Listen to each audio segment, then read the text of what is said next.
Les titres de ce journal: bilan des accidents de circulation enregistrés au cours du seul mois de mars 2025. Les données présentées par l'Office national de sécurité routière (ONASER) sont alarmantes. 1456 accidents enregistrés pour le seul mois de mars ayant coûté la vie à 99 personnes. La synthèse à suivre dans ce journal. Et en culture, Koundé 2025, Kid Flobi, Kayawoto et Miss Tania va succéder à Amzi dans la catégorie Koundé d'or. La réponse le vendredi 25 avril 2025 à la salle des banquets de Ouaga 2000 où se tiendra cette 23e édition. Tout est mis en place pour atteindre des objectifs et offrir aux invités une soirée riche en couleurs et en émotions. C'est ce qui ressort de la deuxième conférence de presse des Koundé tenue aujourd'hui. On en parle également dans cette édition. Voilà pour le sommaire. Mesdames et messieurs, bonjour et ravi de vous retrouver pour le point de l'actualité sur Savannah TV. Je vous l'annonçais en titre.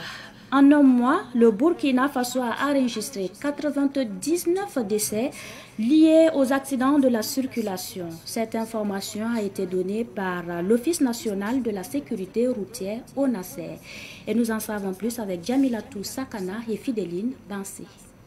1456 accidents de la circulation enregistrés au Burkina Faso au cours du mois de mars 2025, selon les données de l'Office national de la sécurité routière (ONASER), relayées par le ministère de la Sécurité. Le bilan fait cas de 1357 blessés et 99 décès à travers le pays rien que pour le mois de mars. La région du centre reste la plus affectée avec 776 cas, suivi des hauts bassins avec 167 cas et du centre-ouest qui occupe la 3e place avec 94 cas. Face à cette situation, le ministère de la Sécurité appelle les Burkinabés à la responsabilité individuelle et collective. Il exhorte les conducteurs à respecter le code de la route, les motocyclistes à porter systématiquement un casque et les piétons à redoubler de vigilance, surtout à proximité des axes à forte circulation. Ce cri d'alerte vise à inciter chacun à adopter des comportements plus sécuritaires afin de réduire durablement le nombre d'accidents. Au cours du Conseil des ministres d'hier, le gouvernement a autorisé le recrutement de 2000 sous-officiers de la police nationale, dont 50 de sexe féminin.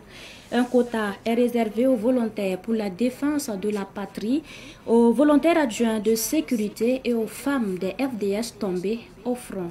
D'autres décisions du Conseil des ministres du 16 avril avec Germaine Farama. Recrutement de 2000 hommes au profit de la police nationale, c'est ce qui a été décidé au Conseil des ministres de ce 16 avril. Une autorisation de recrutement qui se fera par concours direct et professionnel au profit de la police nationale. Selon le ministre de la Sécurité, un quota est prévu pour les VDP, les VADS et les veuves des FDS tombées au front. Au titre de l'année 2025, mon département recrutera au niveau des concours professionnels, commissaire de police 20, officier de police 60. Au niveau des concours directs, commissaire de police 10 avec des qualifications spécifiques, officier de police 10 avec des qualifications spécifiques, sous-officier de police 2000 dont 50 de sexe féminin. Par ailleurs, pour le concours direct des sous-officiers, des quotas seront réservés aux volontaires pour la défense de la patrie, aux volontaires adjoints de sécurité et aux femmes des forces de défense et de sécurité tombées au front. Bientôt, la ville de Dori disposera d'une unité de formation et de recherche en sciences et techniques. C'est aussi l'un des projets adoptés en Conseil des ministres sous le sceau de l'utilité publique urgente. Une unité qui sera construite grâce à un financement obtenu auprès des partenaires depuis 2020 pour la construction d'une UFR-ST et d'une cité au centre universitaire de Dori. Alors, il faut rappeler que le Burkina Faso, de concert avec des partenaires, a obtenu un financement pour la construction d'une UFR-ST et d'une cité universitaire au centre universitaire de Dori. Et ce financement a été obtenu depuis 2020, un site avait été effectivement identifié d'une superficie d'environ 100 hectares, mais force est de constater que depuis et jusqu'à ce jour, les travaux n'ont pas pu commencer du fait de l'indisponibilité de ce site. Malgré les nombreuses discussions, les négociations qui s'en sont suivies, le site reste toujours inaccessible pour l'érection de ces différentes infrastructures. Pour le compte du ministère des Infrastructures, le gouvernement a arraché le monopole du laboratoire national des bâtiments et des travaux publics à travers l'adoption d'un projet de loi qui sera transmis à l'ALT pour réglementer le métier de laboratoire et des travaux publics dans le but de mettre en œuvre les engagements de l'État et faire face aux nombreuses sollicitations. Avec cette décision gouvernementale, certaines activités du laboratoire seront ouvertes au secteur privé. Il y aura aussi l'institution de l'agrément technique pour la réalisation des travaux et la régulation du secteur par un organe de régulation. Et puis, le ministère de l'économie et des finances a évalué les performances de développement du Burkina Faso en 2024. Les experts du domaine ont analysé les acquis et vont se projeter sur le plan d'action et pour la stabilisation et le développement de 2025. La revue technique de la politique nationale de développement s'est tenue hier au ministère des Affaires étrangères. Le point de l'ouverture avec Yacouba Kiemtouré. Le Burkina Faso a enregistré en 2024 81,94% du taux d'exécution physique du plan d'action pour la stabilisation et le développement. Le pays a également réalisé 71,30% du taux d'exécution financière. Cette évaluation du PASD s'articule autour de 4 grands piliers. Il s'agit de la lutte contre le terrorisme, la réponse à la crise humanitaire, la refondation de l'État et la gouvernance et la réconciliation nationale, ainsi que la cohésion sociale. Pour 2024, nous avons un taux de réalisation globale de 81,9%. Et ça, c'est le taux global. Mais en termes d'action prioritaire, quand vous prenez les différents piliers de PASD, vous avez, par exemple, au niveau de la reconquête du territoire, une progression qui nous situe aujourd'hui à 111% de taux du territoire récupéré. Vous avez également au niveau pour ce qui concerne les personnes déplacées, il y a pratiquement en 2024 près d'1 million et quelques personnes déplacées qui sont reparties chez elles. Et ça concerne grosso modo 700 localités. Vous avez aussi des acquis au niveau agricole, à travers justement les différentes initiatives en termes d'offensives qui ont été menées. Et je pense que tout ça, ce sont des acquis à saluer par rapport au niveau où on était en 2023.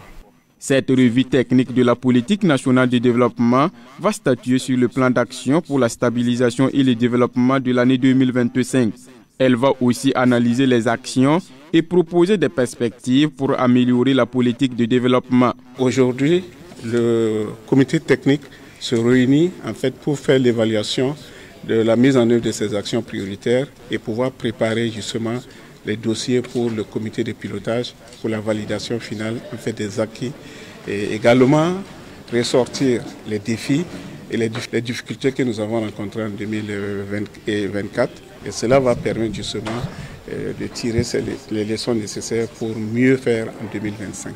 Malgré les nombreux défis sécuritaires en 2024, le gouvernement a confirmé sa dynamique de résilience et d'engagement vers le développement socio-économique durable. Le gouvernement demeure fermement mobilisé pour renforcer les acquis du PASD et poursuivre les réformes nécessaires pour une stabilisation pérenne et l'essor socio-économique du pays. La première édition du Festicom, le Festival des communicateurs, est prévue du 1er au 4 mai 2025.